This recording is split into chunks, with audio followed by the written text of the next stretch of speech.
Vor über 10 Jahren feierte Dragon Ball sein Debüt bei uns auf der PlayStation 2 mit Budokai. Und bereits 2 Jahre später mit Budokai 3.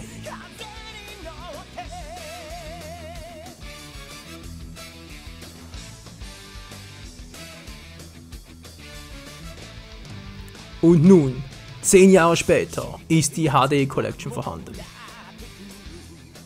Budokai in neuer HD-Grafik.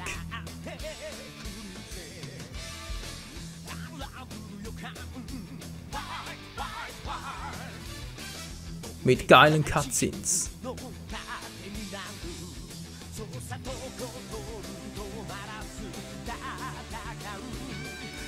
Einen kompletten Story-Modus. Von der Saiyajin-Saga bis zur Cell-Saga. Natürlich mit genauso coolen Animationen.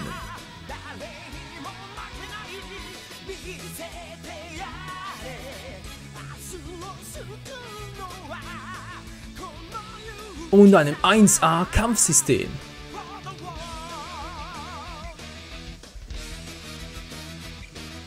Doch das ist noch lange nicht alles. Auch Budokai 3 ist zurück in neuer HD-Grafik.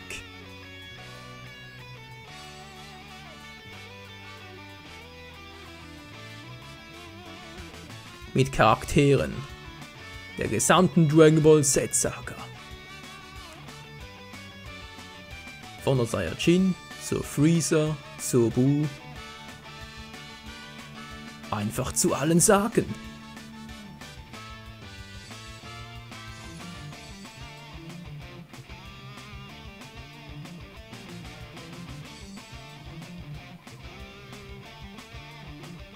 Sogar Filmcharaktere waren damals schon vorhanden.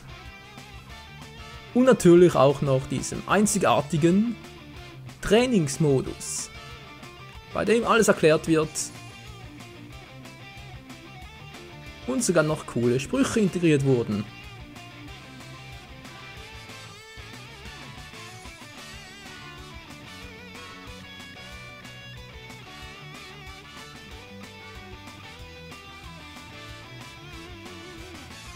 Und als sei dies nicht schon genug,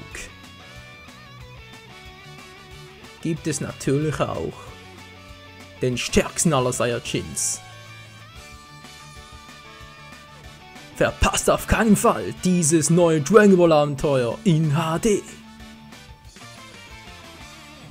Tja Freunde, und das war's auch schon mit dem kleinen Trailer zu Dragon Ball Z Budokai, der HD Collection. Ihr habt richtig gehört, der HD Collection mit halt Budokai 1 und Budokai 3. Eben gerade erst erschienen, ich schätze mal vor einer Woche jetzt bei uns mal. So gut, die Amis, natürlich die Japaner hatten schon viel länger, das ist klar. Ist auch kein Wunder, wie es nun aussieht bezüglich Let's Plays. Ich würde mal behaupten, da ich momentan, wie auch schon im was war das schon wieder? Genau, das letzte Special da, wo wir wegen Partnerschaften zu, nicht wahr? Genau, das war es ja. Wo ich da schon angekündigt hatte, dass ich es zwar Let's Play möchte, aber aktuell momentan mit 7 Hauptprojekten und 3 Online-Projekten schon ein bisschen sehr stark ausgelastet bin, wäre deshalb mein Vorschlag, wenn ihr es wollt, dass ich es Let's Playe, dann zocken wir es gemeinsam ab Ende November, wo ich dann auch den ersten, oder wohl eher die ersten Wii U-Spiele Let's Playen werde. Dann können wir gleich mit, sag ich jetzt mal, 3 oder 4 neuen Projekten starten. Bis dahin dürfen auch die alten beendet sein, aber mal schauen, wie es so läuft. Natürlich auch nur, wie gesagt, nur dann, wenn ihr es auch so wollt. Ich würde trotzdem vorschlagen, lieber Budokai 3, weil Budokai 1 dürfte ziemlich schnell beendet sein. Das ist so ähnlich wie damals noch mit Burst Limit.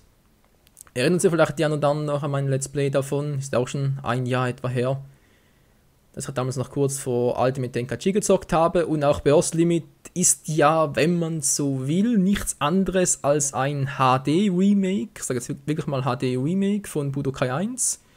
Weil auch die gleichen Charaktere vorhanden waren und einfach halt, ja, einfach alles ein bisschen aufgemotzt wurde. Neue Grafik entschieden.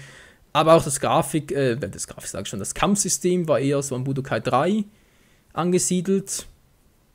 Und ja, daher würde ich mal sagen, lieber Budokai 3, weil halt da auch der Story-Modus größer ist, wie gesagt, die ganze Dragon Ball Z-Saga und ein bisschen Dragon Ball GT. Es ist nicht so viel, wie man jetzt hoffen könnte, aber schon mehr als noch damals bei Ultimate Tenkaichi. In diesem Sinne, vielen Dank fürs Zusehen und ich bin schon sehr auf eure Meinung gespannt.